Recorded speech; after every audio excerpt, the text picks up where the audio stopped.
Hello সবাইকে, আসসালামু আলাইকুম। কেমন আছেন আপনারা সবাই? আশা করি যে যেখানে আছেন ভালো আছেন, সুস্থ আছেন।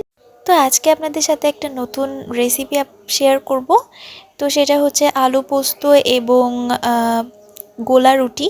তো আলু পোস্তের জন্য আমরা প্রথমে যেটা নিয়েছি সেটা হচ্ছে গোটা গোটা নতুন আলু।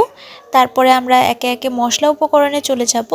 তো মশলা উপকরণে লাগবে এখানে কাঁচামরিচ বাটা এবং পেঁয়াজ। তারপরে লাগবে আমাদের ওখানে আছে পোস্ত ভিজানো এবং কাজু বাদাম এবং কাঠবাদাম। তারপরে আছে সর্ষে বাটা আর ফ্যাটানো টক দই।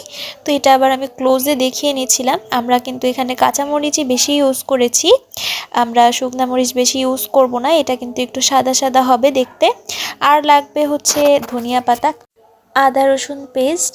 এটাই আমাদের ফুল মশলা উপকরণ, এর বাইরে আমাদের আর কিছুই লাগবে না।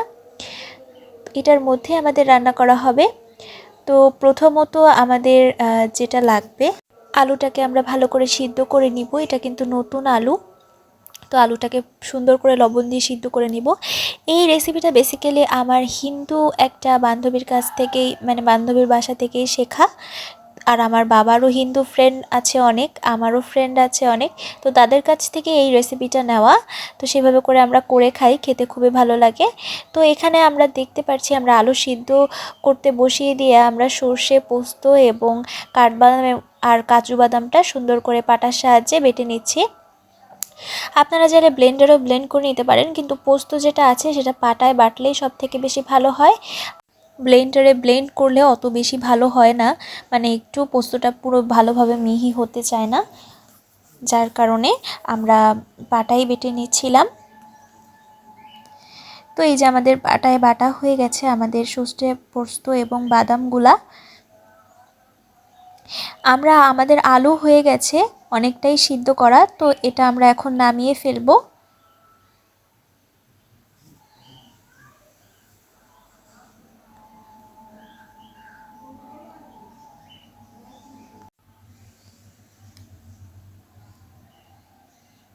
তো আমরা এখন আলুটাকে নামিয়ে ফেলেছি। এখন আমরা কড়াইতে তেল দিয়ে দিব, তেল দিয়ে একটা তেজপাতা দিয়ে দিব, তেজপাতা ফোড়ন দিয়ে দিব। ফোড়ন দিয়ে আমরা সুন্দর করে তেজপাতার একটু অ্যারোমা বের হয়ে আসলে তারপরে আগে আমরা দিয়ে দিব পেঁয়াজ বাটা এবং কাঁচামরিচ বাটাটা দিয়ে সুন্দর করে আগে ফার্স্টে একটু পেঁয়াজ এবং কাঁচামরিচটা একটু ভেজে নিব। তারপরে আমরা আদা রসুনটা ইউজ করব।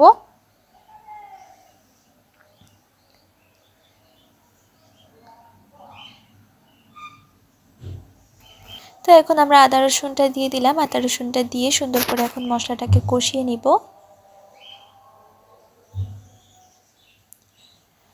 মশলাটা একটু ভাজা ভাজা হয়ে যাওয়ার পরে তারপরে আমরা গুঁড়া মশলাগুলো ইউজ করব। তো এখানে দিয়ে দিলাম জিরা গুঁড়া, এখানে দিয়ে দিলাম গরম মশলার গুঁড়া, দিয়ে সুন্দর করে একটু নাড়িয়ে চাড়িয়ে নিয়েছিলাম। নেওয়ার পরে তারপরে আমরা হলুদ এবং অল্প একটু হালকা একটু কালারের জন্য আমরা শুকনা মরিচের গুঁড়া ইউজ করব। তো শুকনা মরিচের গুঁড়া ইউজ করার পরে আমরা হলুদটা ইউজ করব।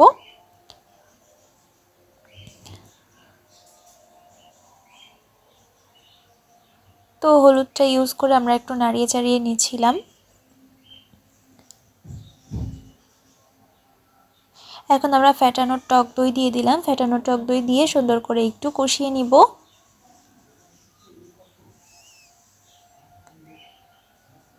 এখন পরিমাণ মতো পানি দিয়ে দিলাম। পানি দিয়ে মশলাটাকে আর একটু সুন্দর করে কষাতে হবে।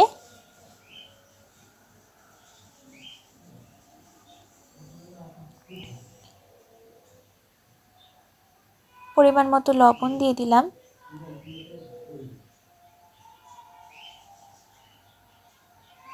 দিয়ে এখন আলুগুলো আমরা দিয়ে দিলাম। আলুগুলো দিয়ে এখন সুন্দর করে একটু কষিয়ে নিব। আগে কিন্তু সেই সর্ষে বাটা, পোস্ত বাটাটা দেওয়া যাবে না। আমরা পানি দেওয়ার কিছুক্ষণ আগে সেটা দিয়ে নাড়িয়ে চাড়িয়ে ঝোলের পানিটা দিয়ে দিব। সো আমাদের কষানোর পরে আমরা অল্প কিছুক্ষণ আগে আমরা পোস্ত এবং সর্ষে বাটা এবং বাদাম বাটাটা দিয়েছি। আগে কষানোর সময় যদি দেওয়া হতো তাহলে কিন্তু সর্ষেটা জন্য তিতা লাগতো। সর্ষে বেশি কষালে খাবার তিতা হয়ে যায়, এটা সবসময় মাথায় রাখবেন। তো ঝোল দেওয়ার 2 মিনিট আগে সর্ষে এবং পোস্তটা দিয়ে তারপরে আমরা এখানে ঝোলের পানিটা দিয়ে দিব। তো ঝোলের পানিটা একটু কম হয়েছে, আর একটু দেওয়া লাগবে। তো আর একটু ঝোলের পানি দিয়ে আমরা ঢেকে দিব। ঢেকে যতক্ষণ না আমাদের গ্রেভিটা থকথকে হচ্ছে ততক্ষণ পর্যন্ত আমরা অপেক্ষা করব। তো এর মধ্যে আমরা একটু চিনি দিয়ে দিয়েছি যাতে একটু স্বাদটা আর একটু ভালো লাগে খেতে। তো সুন্দর করে নাড়িয়ে চাড়িয়ে তারপরে আমরা ধনিয়া পাতা দিয়ে দিলাম, আর আমাদের ঝোলটাও কিন্তু একদম থকথকে হয়ে এসেছে।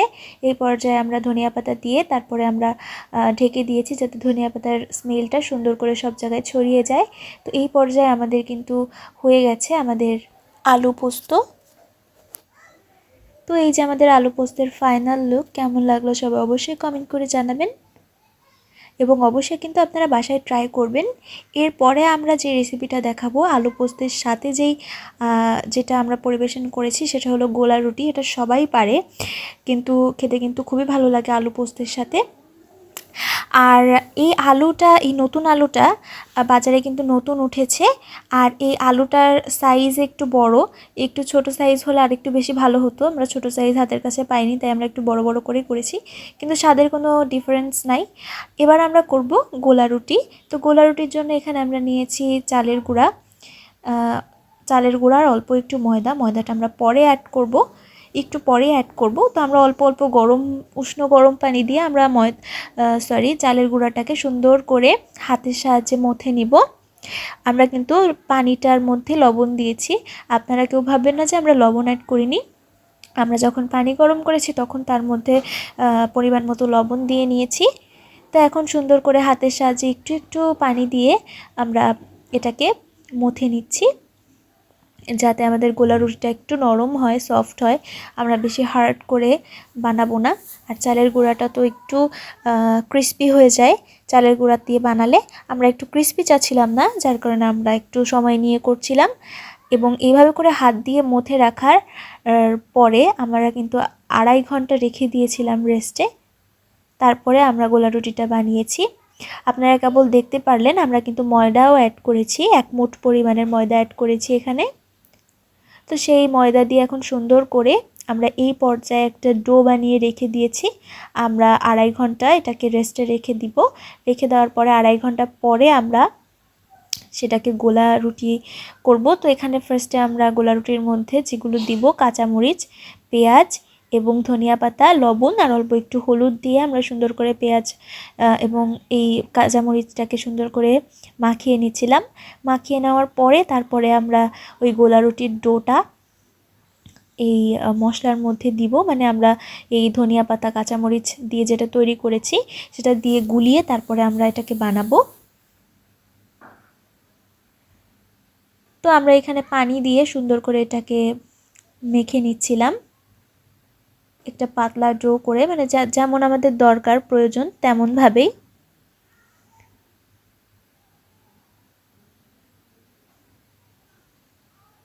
তো এইভাবে করে আমাদের করতে হবে। হাত দিয়ে জিনিসটা খুব ভালো হয়, চামচ দিয়ে আসলে অত বেশি ভালো হয় না। তো হাত দিয়ে করার চেষ্টা করবেন। পিঠা আঠা এইসব হাত দিয়েই বেশি ভালো হয়, চামচ দিয়ে আসলে পারফেক্টলি হতে চায় না। তো আমাদের ব্যাটারটা গোলানোর পরে আমরা এই পর্যায়ে আমরা এইভাবে করে গোলা রুটিটা বানিয়ে নিচ্ছিলাম।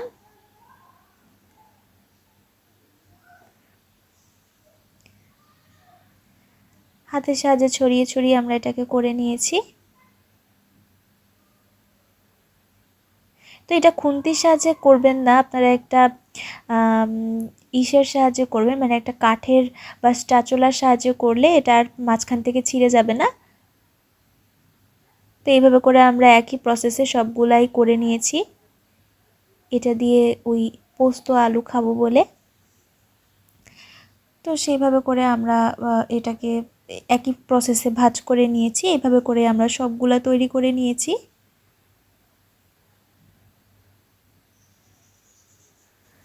তো আমাদের সবগুলো গোলা রুটি ভাজা হয়ে গেছে, এখন আমরা সার্ভ করে নিব। তো এই যে আমাদের গোলা রুটি এবং আলু পোস্তর ফাইনাল লুক। কেমন লাগলো সবাই অবশ্যই কমেন্ট করে জানাবেন, এবং বাসায় অবশ্যই ট্রাই করে দেখবেন যে কেমন লাগে খেতে। এবং যদি ভালো লেগে থাকে অবশ্যই আমাদের চ্যানেলটির পাশে থাকবেন, আমাদের ফেসবুক পেজটি ফলো করবেন। Thanks for watching this video.